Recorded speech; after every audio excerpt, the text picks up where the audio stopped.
Welcome to M&tM Machines number 74, where the friendly rivalry between Gorten Grundback and Izak Harkevich continues, as does our track to get Kushinada up to a self-secure playing level. Today's scenario is Diversion, point size is 28 and the weather is great for a game. So we'll roll and you'll enjoy. I won the roll-off, but I let Kushinada go first. Her army consisted of Gorten Grundback, double Grundback gunners, a single blaster, a driller, a basher, a maximum unit of Harkevich Forge Guard, Thor Steinhammer and Gudrun the Wanderer. My Harkevich list had the Iron Wolf himself, Black Ivan, my destroyer Jozef, a Grey Loternian, Kayazi Eliminators, the Golden Lord, Manhunter, Manhunters and the War Dog. Round 1. Gorten goes first, shares the focus love, and his stuff runs up the board, even Gorten himself. Thor and the Basher head over to the right flank where I would be scoring. Gudrun runs towards the left flank, then shakes his pole arm in general direction of the Turnian and shouts some Ogren curses. Harkevich gives a focus to Jozef. Then the Manhunters and Eliminators run into better positions. The Golden Lord power boosts Ivan. Harkevich activates, casts Escort and moves up. Jozef activates, advances 6 inches, fires at the gunner, misses, and even the boosted blast damage achieves nothing on the Rulik models. Black Ivan moves, fires at the same gunner, hits and damages him, and the blast damage kills a Forge Guardian. The Turnian moves up, but only warily. After all, there's a drunk polearm swinging, cursing Ogren over at the flag. The War Dog follows them. Round 2. Gorten allocates 3 focus, one each to the Basher, the backline gunner and the blaster. The Basher goes first and runs towards the Eliminators. Gudrun walks up to the flag. The back gunner moves up the hill and powerfully shoots Harkevich, hits, but fails to break through the basic armor, 3 focus and the escort bonus. The other gunner walks forward, fires at the Golden Lord, but misses. The Thor moves up, tries to flame the Manhuntress, but misses quite unsurprisingly. The blaster walks up, powerfully shoots the Manhuntress and takes her out.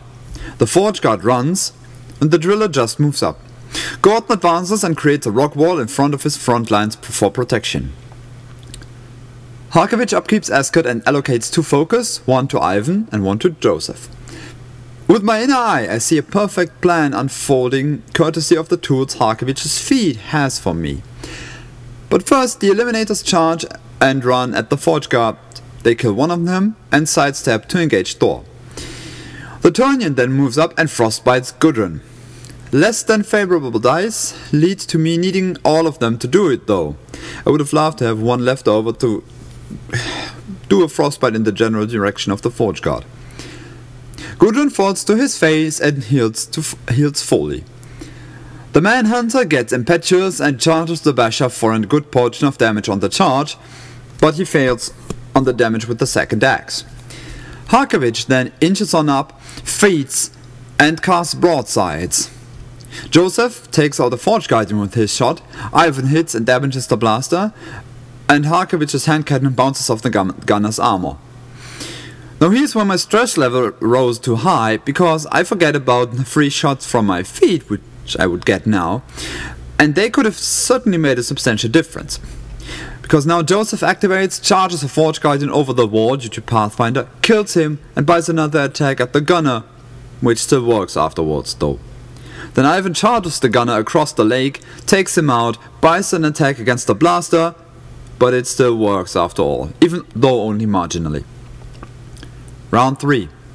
Gorten allocates 3 focus to the driller, keeps 2 and drops rock wall. The gunner on the hill moves up, shoots at the War Dog but again fails to crack the armor. Thor tries his best against the Eliminators in melee, but fails as expected. Gorten goes, casts Strength of Granite on the driller, charges one of the Eliminators, gets a more or less lucky hit and of course flattens her. The other one makes her command check. She's loving the action. The driller then moves and provides Jozef with his undivided attention. I'm thinking, well, yeah, I'm 23. But after Kushinada's done with rolling dice though, I'm more like, holy crapola, what the fuck just happened?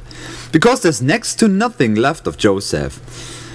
Then the Forge Guard moves to attack Ivan and Jozef, but luckily they aren't as good and they only deal a little damage to each of them. The Basher activates, flag fields the Manhunter off the board and then does his free slam aimed at the Cordon Lord. Harkevich allocates 3 focus to Ivan and upkeeps Ascot. I measure my control area and figure that I should be able to score a point here, even with Jozef's movement gone. Ivan goes first, bulldozes the blaster away and kills 3 Forge Guardians who make their check. They've probably had seen wars at school. The Cordon Lord moves up and frostbites the last of them over there away. The Turnian, in what definitely was a mistake, pulls over to triple ice cage the Driller. Harkevich activates, moves back into the zone Gorten needs to control, shoots the gunner on the hill, boosting to hit and damage, but the result isn't exactly satisfactory. The solo eliminator combo strikes Thor and then sidesteps to Gorten, which you could see as another mistake. Jozef, who is now unengaged, walks up to the zone, but he doesn't reach it, despite my earlier guess. The angle of my view made me do it. Round 4. Gorten allocates 3 focus, 3 all to the Driller and upkeep Strength of Granite. In his control phase, he shakes the stationary on the Driller. Now this could have really been a painful turn. The idea was that Gudrun goes in, kills the dog, lowering Harkevich's defense in melee so that the Basher can slam him out of the zone, and the gunner moves to capture the flag. But as they say, even the best laid plans do not survive contact with the enemy. First, the remaining gunner, who was out of Gorten's control area, moves into base contact with the flag and shoots the Wardog, but misses. Gudrun charges the Turnian, killing one, berserking onto another, and missing. So much for that part of the plan. The Basher still tries to slam Harkevich, reaches him, but misses against defense 17. Out of spite, he flag fields for a few points of damage. Gorten now charges Jozef, knocking off a few more boxes, also ruining the cortex, and then feeds, pushing everything in his control area to my right hand side for 1.5 inches. The unfrozen Driller then initiates a slam attack against Ivan, boosts to hit, slams him far enough back that he goes knocked down in the water and turns inactive. The blaster moves, spraying the Eliminator and the Forge Guardian off the table, but the final one makes his check. He always preferred working alone. Harkevich drops Ascot and keeps all focus. The Wardog then charges Gudrun, takes him out, and returns to Hark's side. Harkevich himself moves around the Basher, clubs him with Minister, beats him back, buys another attack, does it again, shoves him out of the zone, but instead of following up and getting too close to that Driller for personal comfort, he uses that movement to back up into the zone. The remaining 2 Greylords and the Cordon Lord triple ice cage the Basher. Jozef attacks Gorten, but fails to damage him. Round 5. Gorten allocates 1 focus to the Driller and upkeeps Strength of Granite. The blaster moves, sprays the Turnian, but fails to hit. The last Forge Guardian charges Jozef and destroys him. And then realizes that such a feat is way easier to boast about if you actually have buddies around for audience. Ah, life, you're so mean to us sometimes. Gorten proceeds with his plan, puts up a rock wall, shoots the first Greylord, boosts to hit, kills him, buys another shot, boosts to hit, and takes the other one out as well. The Driller just runs up. Harkevich keeps all focus. I need to decide whether I want to make my last stand in the zone or if I try to get a hold of Gorten. The Cordon Lord runs around the lake into base to base with Ivan so that he could restart him next turn. Harkevich decides to charge the blaster, hits him, beats him back and destroys him, and then he camps in the wrecks. The Wardog charges the Driller, deals a little damage, then uses his return ability to advance up to Harkevich. Round 6. Gorten allocates 2 to the Driller, drops both upkeeps. The Basher moves into the zone. Gorten moves, shoots down the Wardog and then casts Eruption at Black Ivan, which fries the Cordon Lord in the AoE. The Driller moves to Harkevich, initiates a one-handed throw power attack, boosts to hit and throws him back towards the Basher, just to get him away from Gorten. Harkevich lands unharmed, though on his back. Gorten scores the first of 2 control points required to win. Harkevich spends a point of focus to shake knockdown. He then charges the gunner at the flag, misses him, buys another attack, deals good damage, buys another attack, destroys it, and camps. Round 7. Gorten allocates 1 focus to the driller. Gorten and the driller run up, the basher just shimmies over. Harkevich keeps all focus. He then charges the driller in an attempt to destroy him, but I fail at that since I actually miss 2 attacks, which leaves me seriously short on damage. Round 8. Gorten keeps all focus to himself. The basher stays put. The driller moves into base to base with the flag since my freeze strike doesn't destroy him. Gorten scores his second control point of 2. Gorten wins! In hindsight, seriously, I know now that Hark still contested the flag, but I wasn't really bothering anymore if this game ended.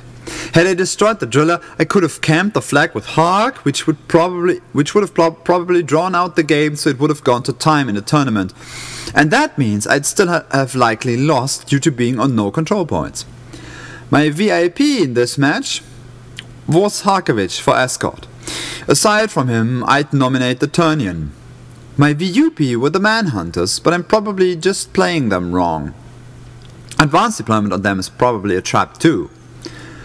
My biggest blunder, well, there were a few of those, but the biggest one probably was not to fully destroy Gudrun with the Turnian, but drawing them over to freeze the driller, which didn't even pay off. Jozef would have made a way better roadblock where he already was. As for changes to the army, I'm getting the feeling that it somehow needs a backbone unit to cover up Hark if the Jacks are doing all the work. At 35 points, a minimum unit of either Kayasi or Iron Fang Pikeman with unit detachment feels almost mandatory. On the other hand, why not go the other way and take all cheap melee Jacks and just exploit Escort as a delivery system? Ivan is 10, Jozef is 9, Alexandra is 10, 2 points. For a few points more, I'd get 2 Juggernauts and a Berserker, and then some. I guess I'll look into that. So far, my learning curve has been that bombards are not exactly great crowd control. They're ranged pinpoint removal, with added melee prowess in the case of destroyers. And that is it for this battle report. Now, some more painting in Tank Brush Commander. Enjoy!